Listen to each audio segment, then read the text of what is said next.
উত্তরবঙ্গে উন্নয়ন মন্ত্রীকে ফোন করে খুনের হুমকি। একদিকে যেখানে দিনহাটার উদয়ন গুহ বদনাম নিশীথ প্রামাণিকের রাজনৈতিক লড়াই সবাই দেখেছে, অন্যদিকে গতকাল রাতে উত্তরবঙ্গে উন্নয়ন মন্ত্রী উদয়ন গুহ যখন প্রচার সেরে বাড়ি ফিরছিলেন তখন অজ্ঞাত পরিচয়ে এক ব্যক্তি ফোন করে রীতিমতো তাকে খুনের হুমকি দেন। এমনটাই কিন্তু আজ মাথাভাঙায় জানান উত্তরবঙ্গের উন্নয়ন মন্ত্রী। ইতিমধ্যে দোষী ব্যক্তিদের আটক করা হয়েছে এমনটাই সূত্রে জানা গিয়েছে। যদিও এই বিষয় নিয়ে বিচলিত নন উত্তরবঙ্গের উন্নয়ন মন্ত্রী Udayan Guha. Bureau report, royal Bangla TV.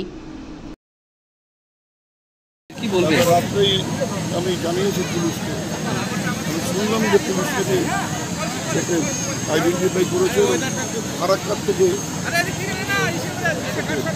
আটক করেছে। সকালে এফআইআরও করেছে। পেছনে কারা থাকতে পারে কি মনে হচ্ছে?